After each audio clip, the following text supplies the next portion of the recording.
Hello friends, ఈరోజు mutton pulao ఎలా తయారు చేసుకోవాలో చూపించాను. కానీ రెగ్యులర్గా కాకుండా డిఫరెంట్గా చూపించాను. తప్పకుండా ట్రై చేయండి. చాలా అంటే చాలా ఈజీగా చేసుకోవచ్చు, కానీ టేస్ట్ మాత్రం అద్భుతంగా ఉంటుంది. తప్పకుండా ట్రై చేయండి. అస్సలు మిస్ కాకండి ఈ టేస్ట్ని. ఒకసారి టేస్ట్ కనుక చూసారంటే ఇంకా మీరు బిర్యానీని కూడా పక్కన పెట్టేస్తారు, అంత టేస్టీగా ఉంది. మరి ఇంకెందుకు ఆలస్యం, ట్రై చేయండి. వీడియో మన ఛానల్లో అప్లోడ్ అయింది, లేదంటే కింద లింక్ ఉంది, జస్ట్ ఆ లింక్ ప్రెస్ చేస్తే మీకు డీటెయిల్డ్ వీడియో వస్తుంది.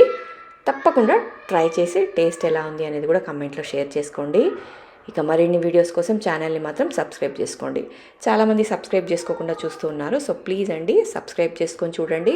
అలాగే మీకు నచ్చితే ఒక చిన్న లైక్ కూడా తప్పకుండా ఇవ్వండి. సో చూసారు కదా, చాలా ఈజీగా చేసుకోవచ్చు, కానీ టేస్ట్ మాత్రం అద్భుతంగా ఉంటుంది. అస్సలు మిస్ కాకండి. మరీ చెప్తున్నాను, తప్పకుండా ట్రై చేసి టేస్ట్ ఎలా ఉంది కూడా కమెంట్లో షేర్ చేసుకోండి. చేసుకోవడం కూడా చాలా ఈజీ అండి. తప్పకుండా ట్రై చేయండి.